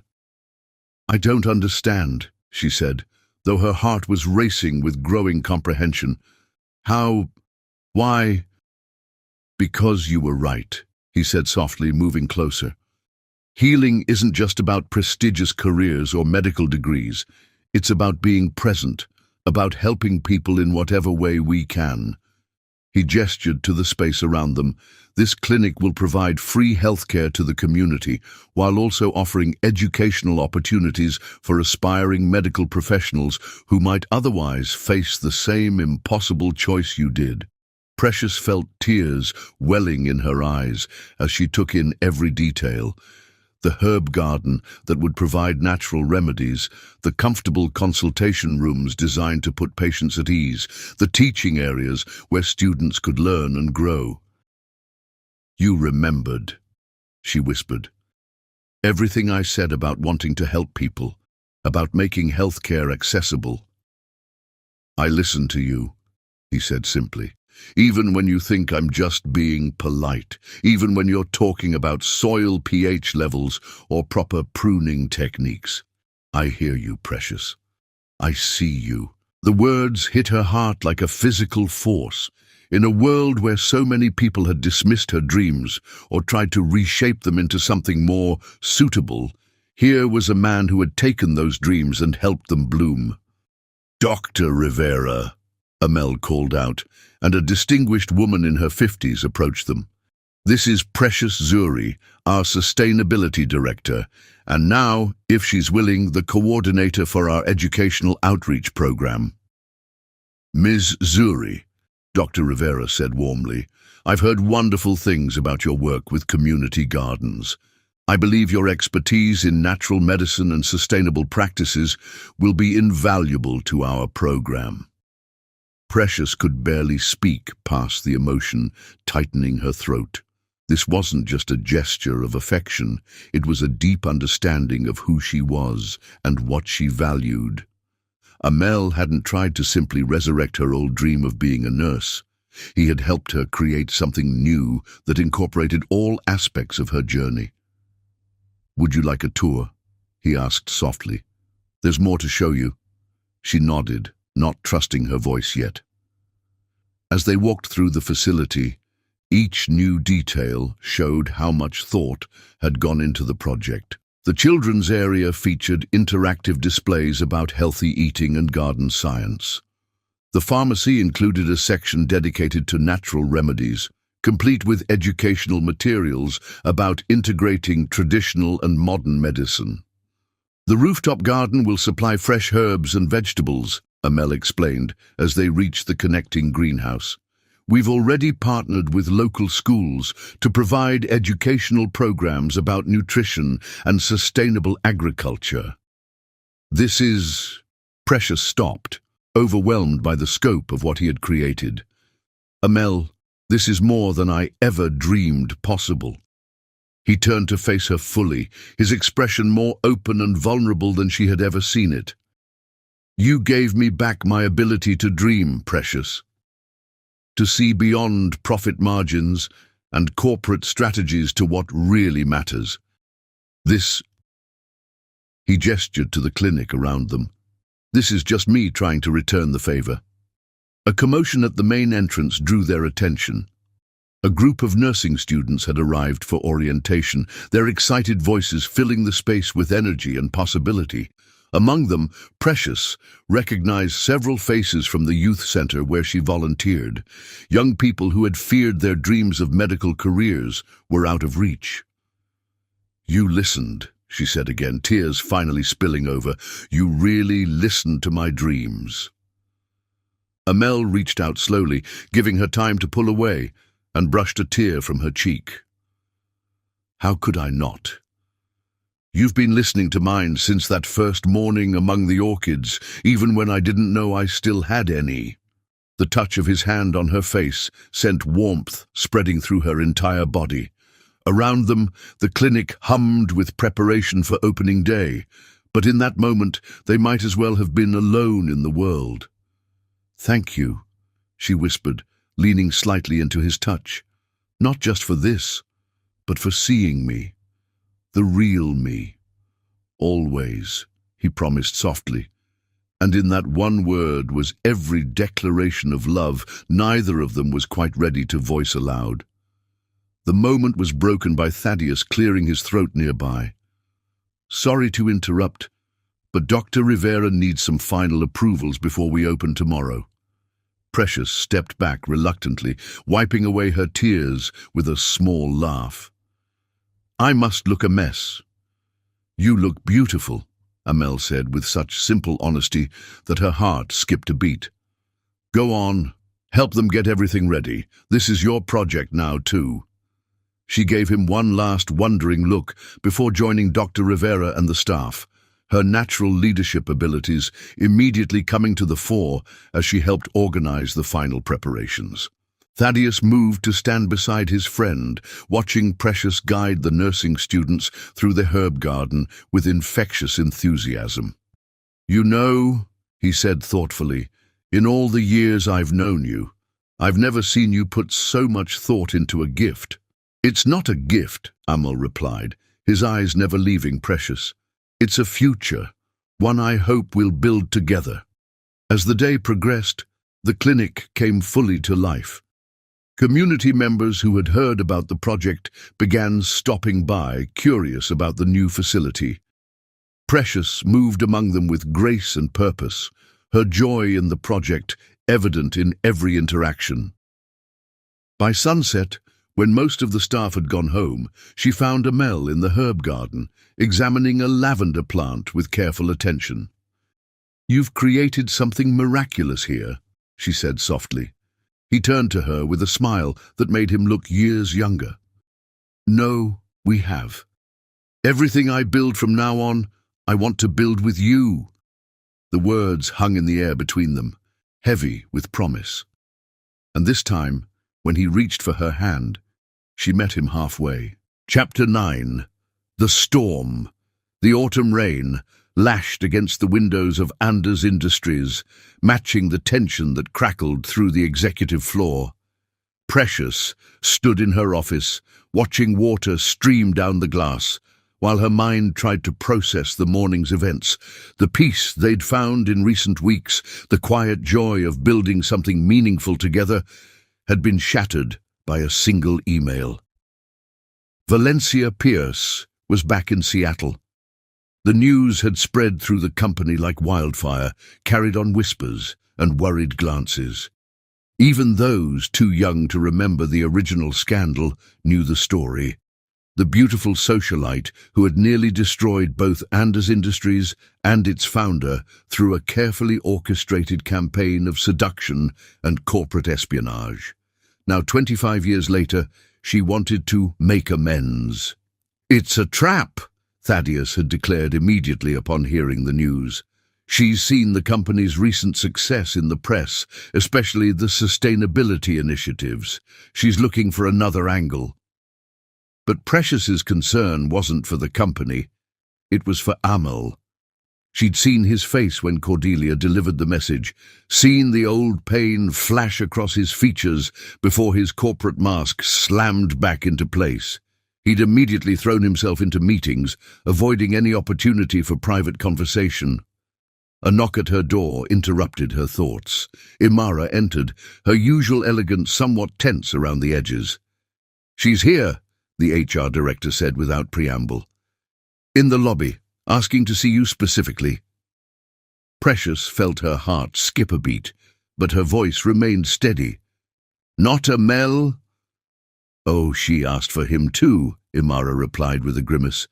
"But apparently she has some friendly advice she feels compelled to share with you first." Taking a deep breath, Precious smoothed her dark green silk blouse, a recent purchase that matched her growing confidence in her role. "Then I suppose I shouldn't keep her waiting." The elevator ride to the lobby felt longer than usual. Precious used the time to center herself, drawing strength from everything she and Amel had built together, the rooftop garden, the community clinic, the trust that had grown between them like carefully tended flowers. Valencia Pierce stood examining the lobby's orchid display, the same ones Precious had been tending that first morning she met Amel. At 50, Valencia remained strikingly beautiful. Her silver-streaked dark hair styled perfectly, her designer outfit screaming old money and influence. "Miss Pierce," Precious said calmly, approaching with professional courtesy, "welcome to Anders Industries." Valencia turned, her practiced smile not quite reaching her eyes as she assessed the younger woman. "Ms. Zuri, how kind of you to meet with me. I've read so much about your rapid rise within the company." The implied criticism rolled off Precious like water. She'd faced far worse from those who doubted her abilities. "Would you like to see the sustainability initiatives you've been reading about? The rooftop garden is quite impressive, even in the rain." "Actually," Valencia's voice took on a concerned tone that set off warning bells in Precious's mind, "I was hoping to speak with you privately, woman to woman, about Amel."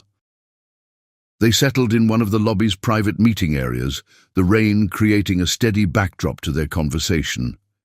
Valencia sat with practiced grace, every movement calculated for maximum effect. "You seem like an intelligent woman," she began, her voice dripping with false sympathy. "Surely you've noticed Amel's controlling tendencies? The way he needs to oversee every detail, manage every aspect of both business and personal relationships?" Precious kept her expression neutral, though internally she marveled at how differently two people could see the same man. Where Valencia saw control, Precious had experienced support.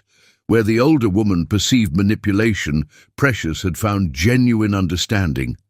"Mr. Anders is thorough in his business practices," she replied diplomatically. "It served the company well."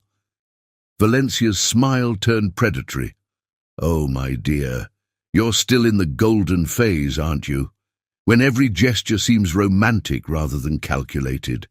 When every business opportunity feels like a gift rather than a chain." The reference to the clinic made Precious's hands clench briefly in her lap, but her voice remained steady. "Why are you really here, Ms. Pierce?" "To warn you," Valencia leaned forward, dropping her voice conspiratorially. "I was young once too, dazzled by his attention, his grand gestures, his apparent generosity. But it all comes with a price. He'll remake you in his image of perfection, control every aspect of your life until you can't breathe without his permission." The words hung in the air between them, and Precious felt a surge of pity for this woman who had never really known Amel at all, who had been so focused on manipulating him that she'd missed the genuine heart beneath his professional exterior. "You're wrong," Precious said simply, rising from her seat. "And I think you know you are. The man you're describing, that's the armor he built because of you. The real Amel Anders is someone who listens to dreams he doesn't fully understand and helps them grow, who creates opportunities for others without asking anything in return, who's learned that true strength lies in being vulnerable enough to trust again." Valencia's carefully constructed mask slipped for a moment, showing genuine surprise at the quiet conviction in Precious's voice. "I appreciate your concern," Precious continued, her tone professional but firm, "but I know exactly who Amel is. More importantly, I know who I am. No one can remake me into anything I don't choose to be." The sound of footsteps made them both turn. Amel stood in the lobby entrance, his tall frame tense as he took in the scene before him. The years fell away for a moment as he faced his past, but then his eyes found Precious's, and the present reasserted itself with crystal clarity. "Valencia," he said, his voice controlled, "I believe we have nothing to discuss." "Don't you even want to hear my apology?" Valencia asked, rising gracefully. "My explanation for what happened all those years ago?" "No," he replied simply, moving to stand beside Precious. "The past is done. I've found something far more valuable than explanations or apologies. I've found truth." His hand found Precious's, their fingers intertwining naturally, and Valencia's expression shifted as she finally understood. This wasn't the same man she'd manipulated all those years ago. This, Amel Anders, stood firmly grounded in his own strength, supported by a woman who matched him in dignity and purpose. "Well," Valencia said, gathering her designer bag. It seems my concern was unnecessary, though I do hope, Miss Zuri, that you remember our conversation when the winds change. The only thing changing here, Precious replied with quiet confidence, is the season. Our garden is quite beautiful in autumn, Miss Pierce. You should visit again when the healing herbs are in full bloom. The subtle emphasis on healing wasn't lost on any of them. Valencia left with as much grace as she could muster, her stilettos clicking across the marble floor like fading thunder. When she was gone, Amel turned to Precious, his eyes searching her face. "Are you all right? What did she say to you?" Precious squeezed his hand gently. "Nothing that matters. She was describing a man I've never met, and never will, because he doesn't exist except in her imagination."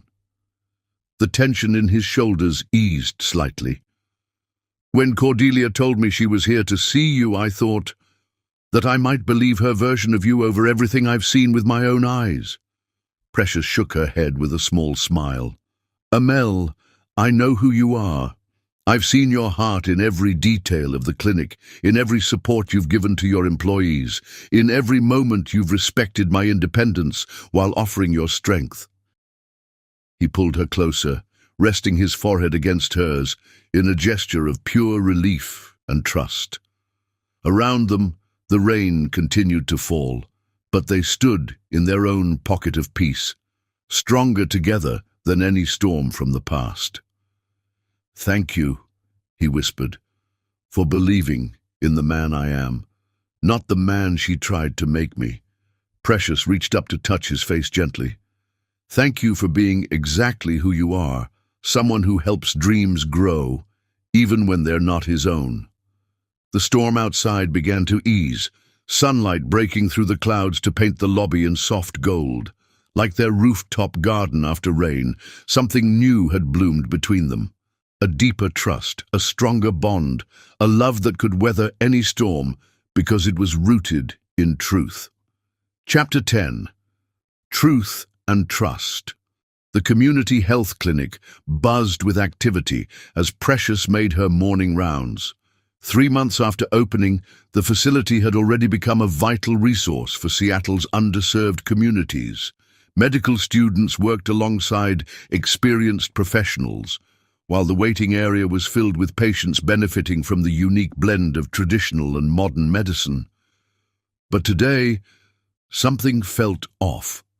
Dr. Rivera pulled her aside as soon as she arrived, concern etched on her experienced features.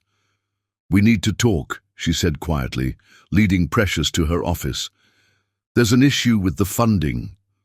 Inside, they found Thaddeus already waiting, his usually cheerful face uncharacteristically serious. "The board is questioning the clinic's budget allocation," he explained without preamble. "Xavier Blackwood has been particularly vocal about the excessive resources being directed here." Precious felt her heart sink as they laid out the details. Xavier had presented a compelling case for redirecting the clinic's funding to more profitable ventures. His argument was backed by carefully manipulated statistics that made the clinic appear less efficient than it actually was. "The vote is scheduled for tomorrow morning," Thaddeus continued.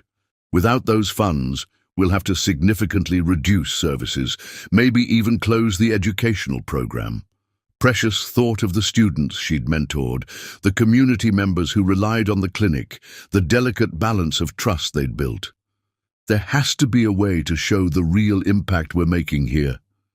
"There is," Dr. Rivera said hesitantly, "but it would require creative accounting, making our numbers look better than they are, just like Xavier made them look worse." The implication hung heavy in the air. They could fight fire with fire, manipulate their own statistics to ensure continued funding. It would be easy to justify. They were doing good work, helping people who truly needed it. The end could justify the means. But Precious knew better. Everything they'd built here was founded on trust and integrity. Once that foundation cracked, the whole structure would be compromised.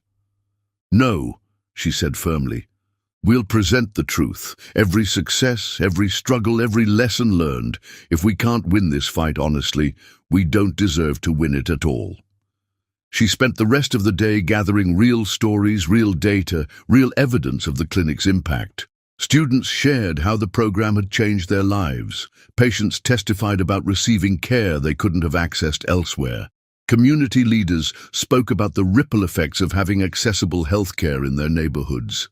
As evening fell, she made her way to Amel's office to share what she'd learned. Their relationship had deepened since Valencia's visit, built on a foundation of mutual respect and understanding. But this would test that foundation. "You wanted to see me?" he said as she entered, looking up from his desk with the warm smile he reserved just for her. "We need to talk about the clinic," she began, laying out everything she'd discovered. She watched his expression shift as he understood the implications. This wasn't just about the clinic anymore. This was about corporate politics, about his nephew's attempts to undermine their work, about the choice between expedience and integrity. "We could adjust the numbers," he said carefully, testing her reaction. "Make sure the board sees the clinic's full potential." "No," she replied quietly but firmly. "That's not who we are. That's not what we're building here." Their eyes met across the desk, and something powerful passed between them. Here was the moment of truth. Would he support her commitment to integrity, even if it meant risking something they'd built together? "Tell me what you need," he said simply, and her heart swelled with love for this man who continued to choose truth over expedience. They worked late into the night, preparing a presentation that laid bare both the clinic's successes and its challenges. Precious insisted on including everything: the startup struggles, the learning curves, the areas still needing improvement. But she also showcased the real, measurable impact they were having on the community. The next morning, she stood before the board with quiet confidence. Xavier sat with a smug smile, certain his manipulated statistics would carry the day.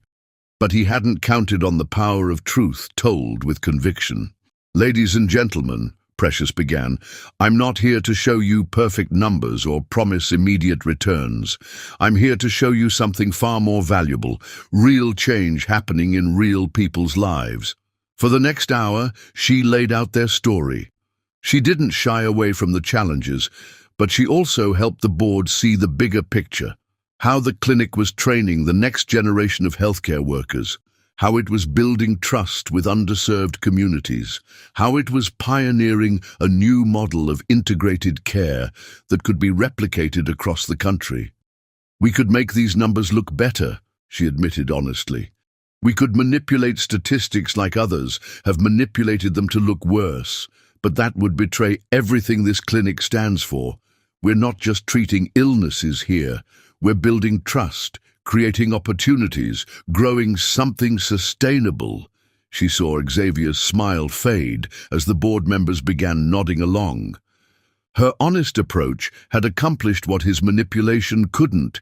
It had made them believe in the vision. When the vote came, the funding was not only secured, but increased. Board members who had been skeptical became advocates, impressed by both the clinic's impact and the integrity of its leadership. Later, in their rooftop garden, Precious and Amel stood watching the sunset paint the sky in shades of victory. "You took a huge risk today," he said softly, "standing up for the truth when an easier path was available." She turned to face him, her eyes shining with conviction. "Some things are worth the risk: integrity, trust, the chance to build something real. These aren't just corporate values.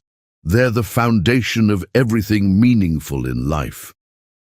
He pulled her close, overwhelmed by the strength of his feelings for this remarkable woman. "I fall more in love with you every day," he whispered against her hair. "You make me want to be better, to build something worthy of the trust you show in always choosing truth." Below them, the clinic hummed with evening activity, while above, the first stars began to appear. They had weathered another storm together, emerging stronger for having faced it with honesty and courage.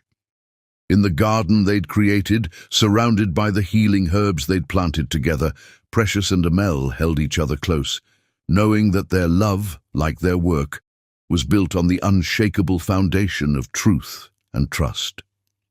Chapter 11. The Decision. The evening light filtered through the floor-to-ceiling windows of Amel Ander's office, casting long shadows across the space where he had spent the majority of his adult life. 25 years of decisions had been made within these walls, choices that had shaped not only his future, but the lives of thousands of employees. Now, as he stood watching Seattle's skyline fade into twilight, he faced perhaps his most significant decision yet. The papers on his desk represented months of careful planning with Thaddeus, the restructuring of Anders Industries that would allow him to step back from his role as CEO. The transition had been meticulously designed. Thaddeus would take over day-to-day operations, while Amel would focus on the charitable foundation that would support healthcare initiatives and community outreach programs. It was, by any measure, a dramatic departure from the careful control he'd maintained over his company for the past quarter-century.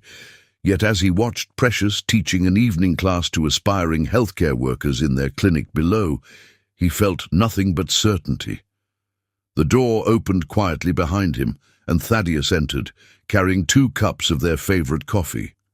"Still brooding?" his friend asked, setting 1 cup on the desk.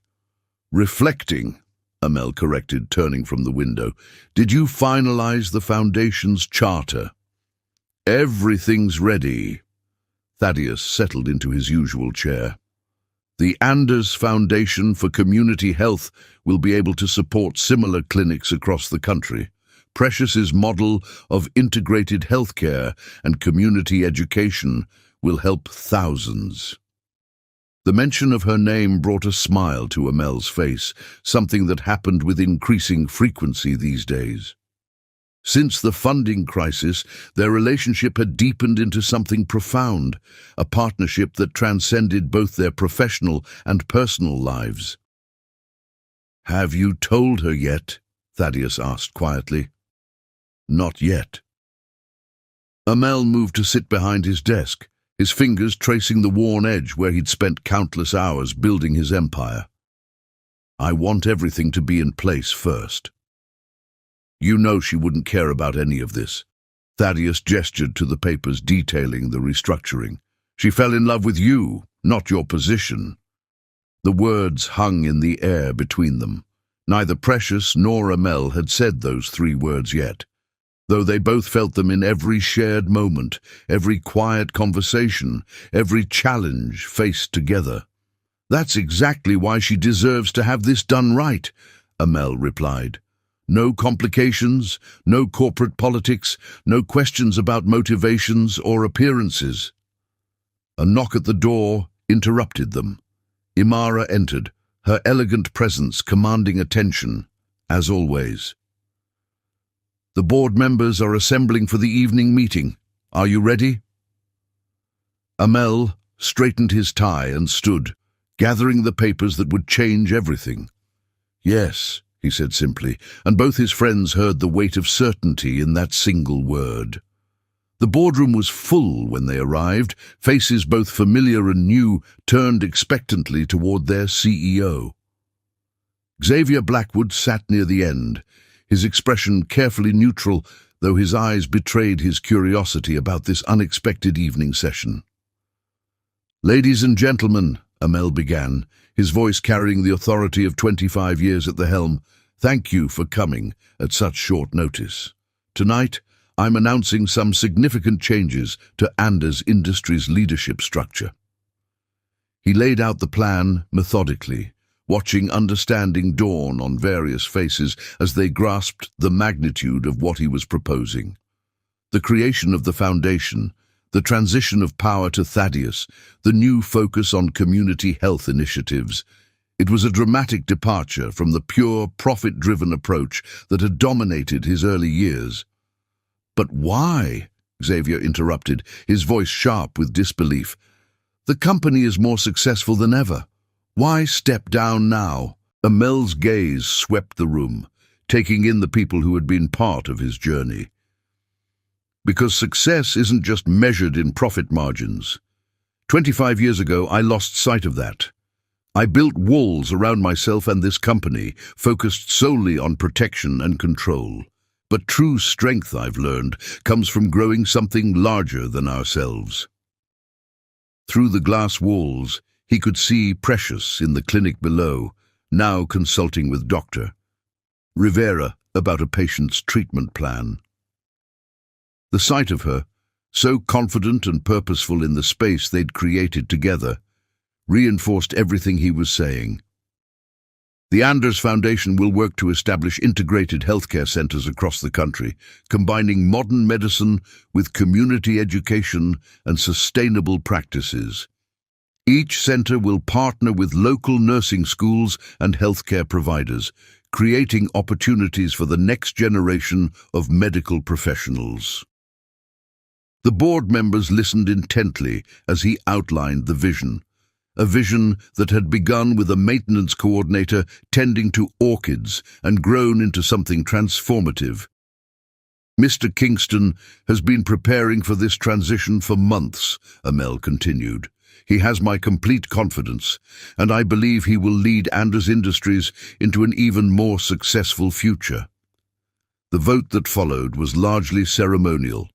Amel and Thaddeus had already secured the support they needed. Within an hour, the papers were signed, the press release was prepared, and 25 years of single-minded control had been transformed into something new and full of possibility. As the board members filed out, offering congratulations and well wishes, Amel felt a profound sense of peace. He gathered his things, said goodnight to Thaddeus and Imara, and made his way down to the clinic. Precious was finishing up with her last class, her voice carrying clearly as she explained the importance of combining traditional healing practices with modern medicine. The students hung on her every word, inspired by her passion and expertise. She looked up as he entered, and her whole face lit up with that smile that had first begun to thaw his frozen heart. "Give me 5 minutes," she asked, and he nodded, content to watch her wrap up the lesson. When the students had gone, she approached him with concern in her eyes. "Is everything all right? You've seemed preoccupied all day." Instead of answering directly, he took her hand and led her to their rooftop garden. The space had flourished under their care, becoming a testament to what could grow when nurtured with patience and love. "I made a decision today," he said as they stood among the herbs and flowers they'd planted together. "I'm stepping down as CEO. Precious's eyes widened in surprise, but she remained silent, giving him space to continue. "Thaddeus will take over the company operations while I focus on expanding what we've built here. The clinic, the educational programs, the integrated healthcare model. We're creating a foundation to support similar initiatives across the country." Understanding dawned in her eyes. "That's why you've been meeting with healthcare consultants and community organizers." He nodded, drawing her closer. 25 years ago, I thought success meant building walls to protect what was mine. You showed me that real success comes from breaking down walls, from helping others grow, from creating something meaningful together. Tears shimmered in her eyes as she reached up to touch his face. "Are you sure about this? Anders Industries has been your life's work." "It was," he agreed softly.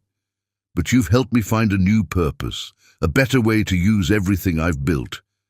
And I want to build this next chapter with you, not as CEO and sustainability director, but as partners in every sense." The words hung in the air between them, full of promise and possibility. Precious stood on tiptoe and kissed him softly, a gesture full of love and understanding.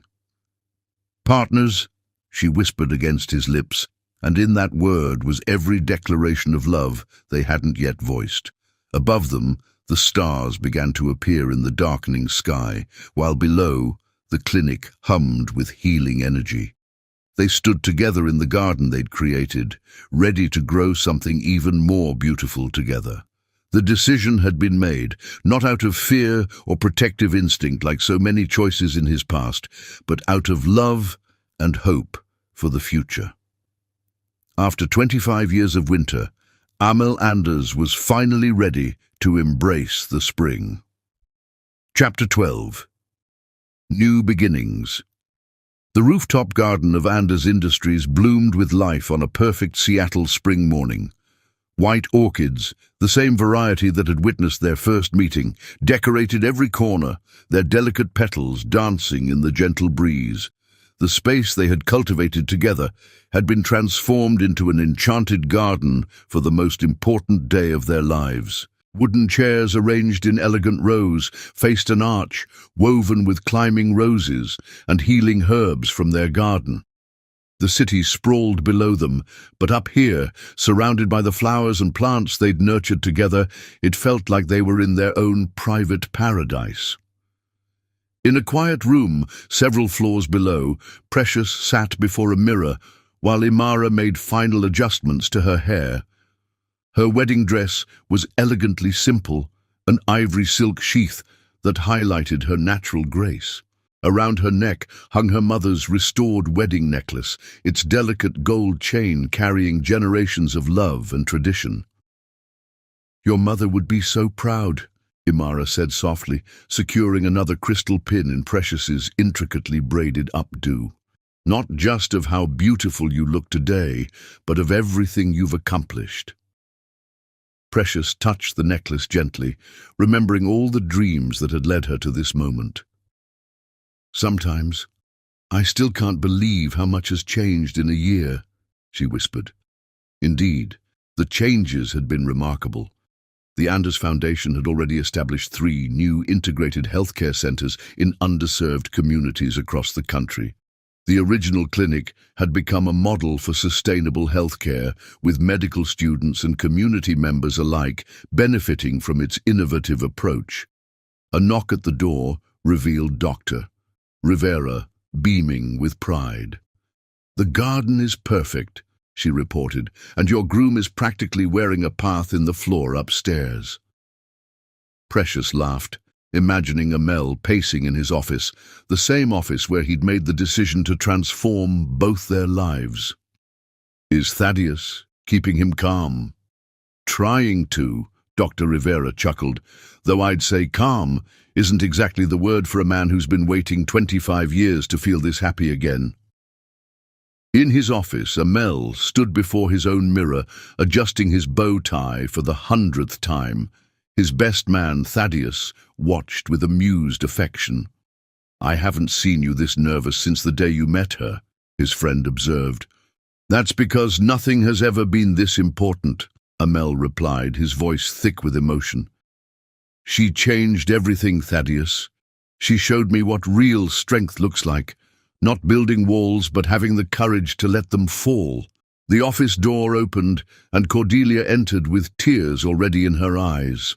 Over the past year, she had become one of Precious's strongest supporters, having seen how genuinely her presence had transformed both the company and its former CEO.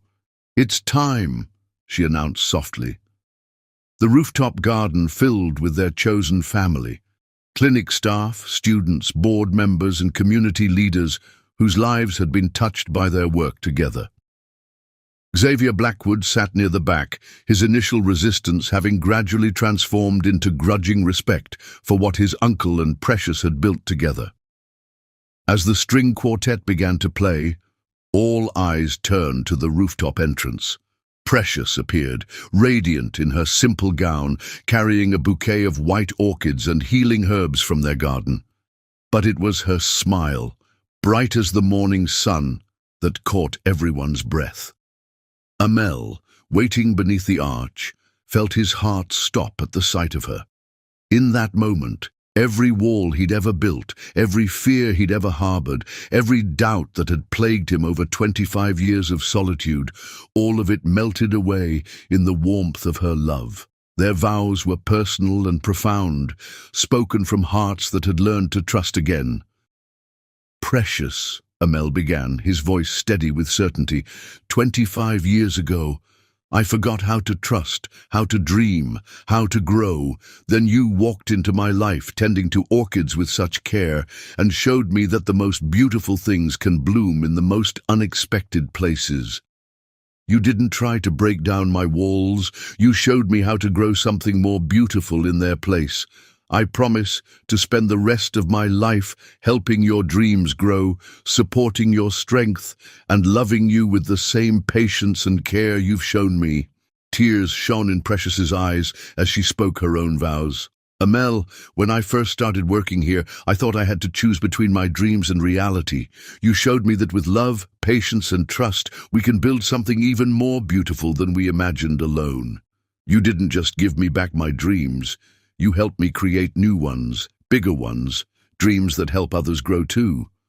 I promise to always believe in the man you truly are, to face every challenge with the honesty we've built together, and to love you with the same openness and trust you've shown me. The exchange of rings was followed by a tender kiss that made their guests burst into applause. As they turned to face their loved ones, now husband and wife, the morning sun broke through Seattle's clouds, bathing the rooftop garden in golden light. The celebration that followed was joyful and intimate. Tables set among the herbs and flowers held plates of elegant food. Students from their healthcare program served mocktails infused with herbs from the garden. Dr. Rivera raised a toast to the couple who had transformed not just their own lives, but the lives of so many others through their vision of integrated community care. Their first dance took place as the sun began to set, casting the garden in the same golden hues that had illuminated their first meeting. As they moved together to the music, Precious in her elegant gown and Amel in his perfectly tailored tuxedo, they were surrounded by the fruits of their love. The thriving garden, the successful foundation, the lives they had touched together. 25 years was worth the wait, Amel whispered as he held her close.